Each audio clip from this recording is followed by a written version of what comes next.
Hello everyone, you're watching Bethel Today and I'm your host, Matt Knickerbocker.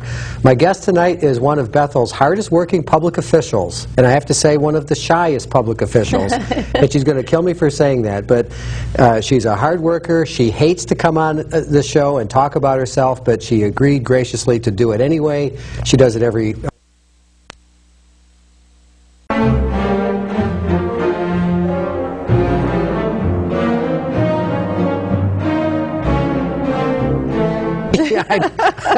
I know you're lying, but that's all right. I'll take that as a compliment. Okay. So you have been town clerk now for... I'm going into my third term. Into your third term. I was hired in 2002 as the assistant town clerk from Sheila Zielinski. I ran in 2005, was elected. 2007 was elected again, and hopefully, well, 2009 we're moving forward. So you're in that interview process that we call an election cycle. That's true. That's true. But, you know, I honestly think that with my job, it's every day serving the public and being in that visible position that every day you're on. So, you know, that's one of the reasons why I'm prepared, you know, so. Well, you must like it if you're going for a third term, and so you've been in the office now for 5 years, right? Mm-hmm. So tell us what's your typical day like? Actually, I've been in the office 7 years, all total. Right, 5 as town clerk, right? Right. My typical day, we handle things as they come, and most of it is, you know, people walking in the door or on the phone, requests or questions or licenses and all kinds of things. And quite honestly, the other day I was in the office and one of the title searchers who's there frequently says, you know, you really like your job, and it comes out because of the way you treat people. And honestly, that's my #1 priority, and it's something that I've always done, and we really enjoy it. There's so many nice people in Bethel, so it's just something that I want to continue doing for a long, long time. Well, good. Now, what are the primary duties of the office of the town clerk? You mentioned licenses, titles. When I've been in there, there's constantly people coming and going in that big vault in the back. And what's back there? Predominantly, the town clerk's position is to maintain record, and that involves every record there is. There's land records, and that's our top, I'd say 75% of what we do is land records. And we date back to 1855 when we became incorporated, so we have all those records in our vault. And on a daily basis, mortgages, releases, assignments, all kinds of land records come in through our office and get recorded on the land records. We also do vital records, registrar of vital statistics. That's one of our titles. So we register marriage licenses, and we issue marriage licenses. We record death certificates. We for the funeral homes, and we do birth certificates from Danbury. We predominantly get them from Danbury, but recently, I have to tell you, there's been 3 or 4 home births going on. It's a new trend, so that's a little complicated. We have a lot of paperwork to do with that. So, and I hear there's another one due in October. So you mean they plan to do the home birth? They're planning with a midwife. So oh, I see. So it wasn't that they didn't get there in time. It was set up that way. Yeah, it's a new trend. This is more than I've ever done this year. I've done 3 already. So. Yeah, it's a lot going on. There's we have a new sportsman system, which we're hooked into the Connecticut Department of Environmental Protection. So when you walk in our office, we opted in for this. We didn't have to take it, but due to the fact that we have a lot of sportsmen in town, hunters and fishermen and the like, that we decided it would be something that we'd be denying them the access to. Now, they can do this all at home on their own computer, but it's easier for them to come in and we can print out their licenses for them. And we do it with the scanning of a driver's license. So it's really an updated system, and it's fascinating. So it's faster, more convenient for people to come in? It is. Huh. And we can issue them more in terms of, you know, deer tags, etc. So, which they used to have to go to Hartford for. They have to drive all the way out there, and now you can do it. Or they do it through the mail, but yeah, we opted in, and it's so far so good. So good. Yeah. Well, let's talk a little bit about what's available to Bethel citizens online, because you've really been instrumental in bringing that office up into the 21st century in the last few years. Well, that's my long-term goal as town clerk, is to make available to all our residents at the touch of a fingertip, to make it just keep in time with what's going on, technology-driven, you know, generation. Making sure that what we have is is out there. And with that, we went online with our minutes and agendas, and quite ironically, not long after that, the state mandated through legislation that this is something that we had to do. So we were already up and running, and we took a breath and said, wow, well, we're done with that. We don't have to worry about it. Right. And to meet the timeline. And so then with that in mind, we also went online with our land records. We do generate revenue through our land records for title searchers and attorneys and the such. And due to that fact, we don't make the document available at home, but you can go on our website, which is www.bethelct.org, and on the home page you'll be able to click on land records, and it'll bring you right to our land record system. And you can search to see if your mortgage has been released, or if it's been recorded, or if you have a lien on your property. All that is available, and it's basically an index. It doesn't give personal dollar amounts or anything like that. So. Okay. So you can't see tax records or things like that? Not online. If you want more specifics, you'd have to come in our office or send us a request through the mail. And along with that, we also try and make it so that people don't have, if they don't have the time to come into the office, we work with them to get what they need through the mail or after hours, and that seems to be working well as well. That is it's a remarkable system. I read about that a few months ago, that you had brought the system online, so I tested it just to see what it was like, and I was amazed. Yeah.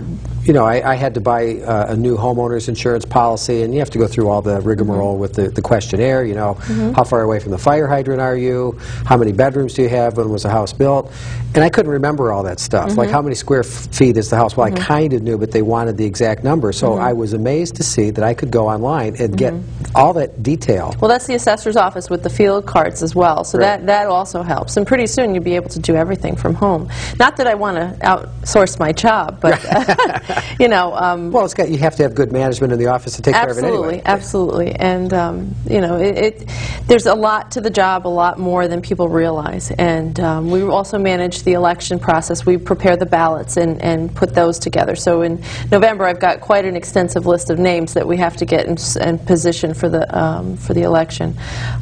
We do, I've done marriage licenses. I've come in on a Saturday to do them when people are coming from out of town and they can't make it in. We sell dump permits, and that's another one of my kind of baby projects where I've tried to streamline the process and worked a little bit with our computer system where we're getting a database with their vehicles in, and hopefully we'll be able to quickly pull up their information. And then on Saturdays, 2 Saturdays in June, I go up to the transfer station and spend from 7 to 3 up there selling the permits in person. And that helps tremendously. It cuts down on the lines in the office, and it also makes it so much easier for those that go to the transfer station on Saturdays to be able to purchase their permit there and not worry about having to get out of work early to come to the office and pick it up. Right, because a lot of people commute down county or to New York City. Absolutely, and I get so many thank yous up there. It actually makes it worthwhile. And I sold over 300 this past year up at the dump. So. Was this the first year that you did that? No, this is actually my 3rd year. The first year I did it for 1 Saturday. Last year we increased it to 2 consecutive, and then this year it was 2 consecutive.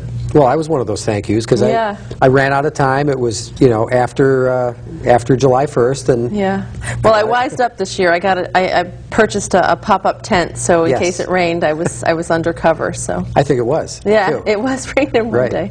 So the records that you keep on births, deaths, land transfers, titles, mortgages, that goes back to 1855. Did you say? That's correct. The vital statistic, the vital records are a little spotty early on in 1855. We have a handful, but they're fascinating. It is really fascinating to go through the old books and look at, some of the causes of death are dropsy or typhoid, or I have no idea what dropsy is, but it takes you back in another era. And I'm such a history buff that you can spend, if I get in there and I have to research an old record, I'll find myself getting hooked into this and going, oh well, I want to just look at a few more. Let me just see what this one's all about. So yeah, it's really fascinating. Bethel was settled about 200 200 years prior to that, and it was incorporated as its own town in 1855. Now, do you have records that go prior to 1855? We don't, because prior to being incorporated, all the records were kept in Danbury. So if there's any need for those earlier records, they'd have to go to Danbury for those. This is sort of an off-the-wall question, but is there any possibility that Bethel could obtain those old records or copies of them, just so we had a complete record of the town? That's not a bad idea. I'd have to check into that, legally to see if we were able to keep those records prior to being incorporated. Yeah, there's probably some rules I'm about that. not sure about that, but I can always talk. Lori Kabeck and I are good friends, so we could, powwow together and see what we can come up with. But. So your office is also in charge of the pooch records, yes, the doggy licensing. Dog licensing, yep. In fact, didn't you call the month of June as Dumps and Dogs? Dumps and Dogs, that's what we do, yeah. Actually, June 1st starts dog licensing, and July 1st starts the dump permits, but we start selling the dump permits a little bit earlier. And it's a hazard for me, I have to tell you, because I adopted a third dog through the town of Bethel. I have 3 dogs now, because someone, during the month of June, all these dogs are coming in licensing, and I found out there was a little like a Bichon small mix up at the pound, and I wound up taking him home, so he's been added to the family. Does this happen every year? Yeah, well, I adopted another dog through the town also about 6 years ago, so I've been told this is it, and my kids said, no more, we can't handle any more dogs. So I thought kids love dogs. They do, but they don't like the responsibility, so. Yeah.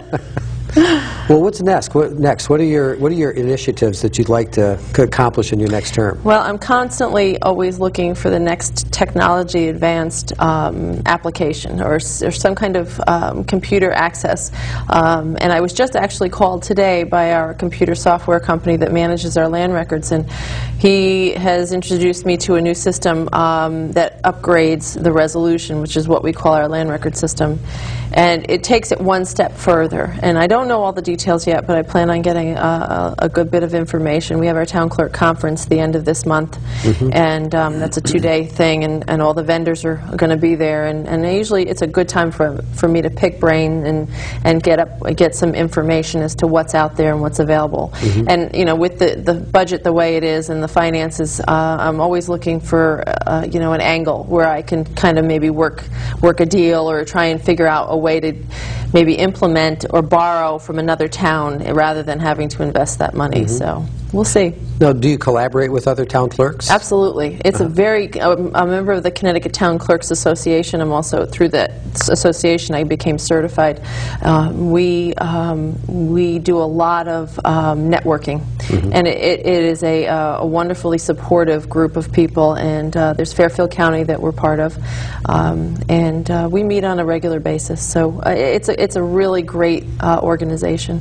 I was recently appointed to the Technology Committee, a subcommittee of the Connecticut Town Clerks Association. So I'll be investing in doing some of the research that will be out there and available with town clerks from all over the state. So I'm really excited about that. I was flattered to be appointed. So.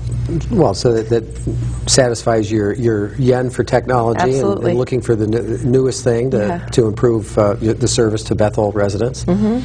Now, what is the licensing like? You can't just say, I want to be town clerk and go put your name on a ballot. You have to have some qualifications. How long did that take? Generally, I mean, anyone can be nominated and be elected town clerk. The problem is there's so much to the job that without any kind of training or certification, you're really kind of adrift without, on the ocean without a paddle. You're just kind of out there.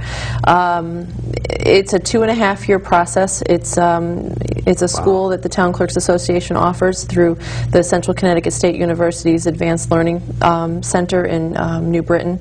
And we went through, all 3 of us are state certified, Carol, Rich, Eileen Jelinski, and myself, and we're all state certified, and it's an extensive thing. We had to pass an exam, we took courses, we took extensive courses.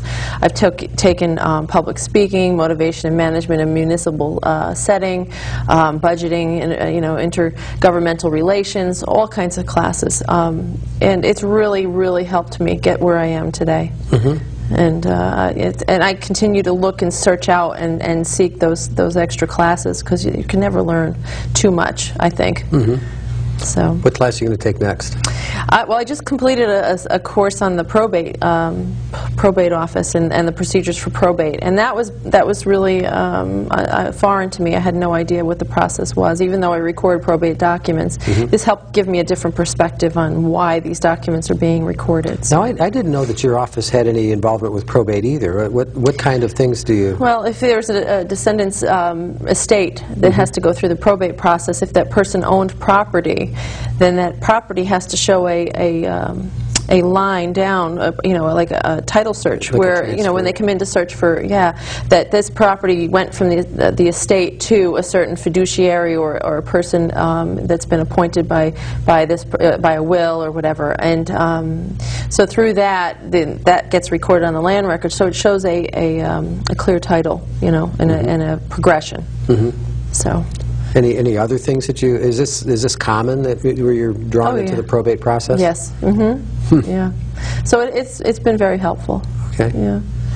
Well, the campaign season is almost here. What are your plans for campaigning? Well, I plan to take you up to the transfer station. Yeah.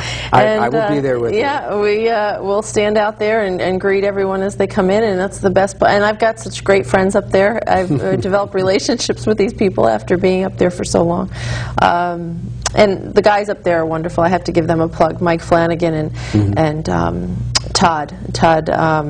Okay, it's escaping my mind right now, but Todd, he's a great guy, and anybody you talk to, they always bend over backwards to please everyone. So they are a great crew up there. I'm up there every Saturday too. So yeah, it's great. So yeah, and you kind of made dump campaigning famous, because I don't think anybody. Well, yeah, that was the first. I think that was the first time I met you. Is I'm in line on a Saturday morning. And you were there with Dunkin' Donuts coffee and greeting people and saying hello. And I made a point also after I got elected to go back up with coffee and donuts. So there's one guy up there who lives in town. He keeps asking me, when are you bringing the coffee and donuts to thank people for voting for me? And I told him that's after I get elected. So okay, so they don't get the coffee and donuts till after you get elected. After election, right? Yeah. So. But I think if I remember correctly, you're running unopposed again this year, right? Thankfully, yes. Okay. Yeah. Well, that's a testament to the good job that you do, and well, thank you. So that's working out extremely well. Well, I'm very fortunate to have something, and those that do something that they love for a living. And I'm one of them, and I'm really blessed and thankful to be working for the town of Bethel. And I think it's a great town. There's so many tight-knit people and groups, and it's just, I'm so thankful to be part of it. It reminds me of the town I grew up in, Long Island, so it's kind of like almost coming home for me. That's great. Yeah. Now, when we go through this particular election, this is going to be a big change, because your term is going from a 2-year to a 4-year, correct? That's correct. And that's kind of a big deal, isn't it? It is. It is. They changed the charter to reflect that, and this is the first time that it will be taking effect. So it'll be a little bit strange in 2 years when I have everyone else getting ready for re-election and I won't be, but it will still go through the process. I don't think you'll mind, though, will you? No, I won't. Not at all. Now, with the big election season coming up, what do you need to do to prepare for that? And you're probably going to start kicking that into gear pretty soon, I would think. We've already started. I'm one of those that I don't like to procrastinate if I can get things lined up and set out of the way. I already have a ballot, as you would say, already set up. Like a template? Yeah, a template. That's the word I was looking for. And what I did 2 years ago, which they loved, was I went to the store and bought double-sided Velcro, and I created little pieces with people's names on it so that we could stick them in the positions that they were on. And when we had our lottery, where the positions are then chosen by the registrar of voters, we took the pieces and we were able to move them to where they belonged. And it helped because it's a visual for me. Right. And I need to see it spread out, and it's very intensive. It's a long ballot, 29 positions. So. Now, this kind of gets into some of the work that the registrars do, but talk a little bit about that lottery. As I'm campaigning in this season, and of course I'm running for an office as well, people will sometimes ask me, why are you on this line versus that line, or if you're lined up against another name, say for Board of Education or Board of Finance, does that mean you can only choose this one or that one. Of course, that's not true. No. So how are names assigned? How the names are assigned by the lottery, and we're going to be holding that on September 21st. And the registrar of voters hold it, and the Democratic registrar will pull the Republican names, and the Republican registrar will pull the Democratic names out of a hat as so the they position. switch. Yeah. So there's no conflict there, and that's how the positions are determined. So that if you're running 4 people for the Board of Education, it's not so that, okay, you're number 1, you're number 2, you're number 3. It's pulled by lottery so that it's fair across the board. So it's just the luck of the draw. Right, except for your position, which is you're right where you are. Yeah, and there's now here's another question that I often get. Why is it that one party is always row A and the other party, between the two majors, is always row B? How is that determined? Well, it follows the gubernatorial. So if the Republican governor, the Republicans will be first up, and then the Democratic line. So that's why they're row A? Mm-hmm. Okay, and have been for quite a while? Right. Well, all right. I won't even talk about that right now. It's getting a little, yeah. Yeah, we'll just keep this focused on you and your campaign. So. Well, now there was another question I had. I know that from the prior 2 elections where we've used the new system, where the machines are gone and people have the pen and they fill in the little bubble. Right. There are always a certain number of ballots that are kicked out of the machine because if there is the same name appearing on multiple rows, where you have the issue of cross endorsements, many people don't understand what to do, so they fill in all 3. Right. So if let's say my name appeared on 2 different lines, if they fill in both of them, then it kicks out. Right. Well, then they're given the option of taking another ballot and redoing it. And they were told. They know right on the spot. Right. It will tell them. The machine will tell them why it's been kicked out. Now, how if a citizen who's voting is asking for help? I know that you and your staff and the volunteers, the poll people, have to be very careful about how they communicate, because there's certain things they can't say. They can't. Right. Well, really I have to tell you, because the law has changed where that is all handled now by the registrar of voters. Basically, the only thing the town clerk does is prepare the ballot. I order the ballots. I do the absentee balloting. Everything to do with the machines, the testing of the machines, the hiring of the poll workers, etc., is all done through the registrar. So that I'm going to defer to them. Okay, all right. Because I really don't have that experience in order to comment on it. But I will tell you that it is a combined effort. The registrars and I work very well together, and it's a plus for the town. It works well. We help each other out. There are some towns where they don't get along, so registrars and town clerks. So we're a good team. We work well together. So this will be, I think, the 3rd election since we went to the new system. That's correct. Now, and your office is in charge of calibrating those and making sure they're... Well, the results are then, no, the moderators at the polling places will then bring their results, and they will bring the results down to the main gym, and then they go down to my office, and the head moderator will tally the results. So the town clerk's really not involved in that as well, although we do participate. We will assist the head moderator.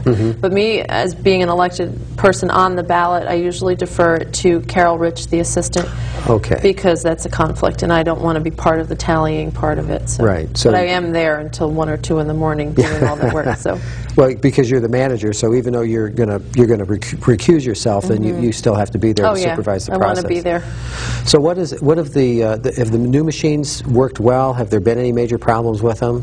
As far as I know, no. We have not heard any issues. It's been, we order the ballots, we make sure we have enough, and that's always we organize it well, and you always err on the side of caution. It is a more expensive process for the town with the new machines. We pay for each ballot that we order, and it gets to be costly. Some people think we're going back in time with having to color in the ovals, and other people, like the convenience of it. So it's a give and take. There's a lot of different opinions out there. Yeah, I've heard people say they miss that big kerchunk sound, of the it's almost ratcheting. like you're missing a step. I understand what they're saying. I sometimes feel the same way. Well, those of us like at my age who grew up in the 50s have known nothing but those big green machines with the curtains and the big thing that you throw. So, it took a little getting used to. But now, how many absentee ballots will you go through? Those have been going up in recent years, haven't they? Yeah, we did about 800, I believe, for the. I'd have to check my figures, but it's because it's been a while. I haven't checked, but yeah, we did quite a few. So yeah. Now, maybe you can cover something. This might get into the issue of the registrars. I'll let you know. But as I go door to door, I will still have people ask me, you know, they'll say, well, you know what, we're going to be in Florida the month of November. I still don't know how to get an absentee ballot. That is me. Oh, that is you, okay. Yeah, we have the applications. They can call my office, and I can mail them an application. They can come in after a certain period of time. I believe it's October 2nd. The absentee ballots become available for the November election. We'll have everything ready, so that it gives them a full month. If they know their schedule, they can come in and get that. We will be sending ballots to the military earlier than that. So just call our office or go online, because I always put a sample ballot up online. So it's the website www.bethelct.org. And then you wanted to, I think, put in something with the Bethel. Right. Yeah. Yep. I'm going to do that when we tag the end of the show, which is coming up in just about another minute or so. Oh, okay. So we have about a minute and a half, I think. So what would you like to see happen this fall? I would like... You would like to get reelected. Yeah, and I'd like civility to come back to the town hall. I'd like it to be a place where people feel welcome, and everyone has the right to enter that building and know that they're going to be treated with respect. And customer service is my #1 priority. And if I had my way, everyone would be treated like a guest. So. Excellent. Well, thank you very much for being on the show with me tonight. Well, thanks for having me. Appreciate it. Now, let's cover your website again. The town hall website is www.bethelct.org. .org. And this is where they can find the land records and everything. All we the put everything services. up there. You know, any kind of notices and forms and marriage license information, absentee ballot information, everything. Now, can people apply for an absentee ballot online? Or No. Okay, so that we haven't gotten that far yet. Not yet. We need live signatures for all that. So. Okay, great. All right. So we got your website, and I want to remind our viewers of our website, and you can reach us at Bethel Today at www.betheltoday.com. And you can send us an email, let us know what you'd like to see in future shows, and even pick up some clips eventually of previous shows. So Lisa Berg, Town Clerk, Town of Bethel, running for re-election, thank you so much for being on the show. It's great to have you here. Thanks for having me. And to our viewers, thanks for watching. I'm Matt Knickerbocker. You've been watching Bethel Today, and we're sponsored by the Bethel Democratic Town Committee. So long. Have a great night.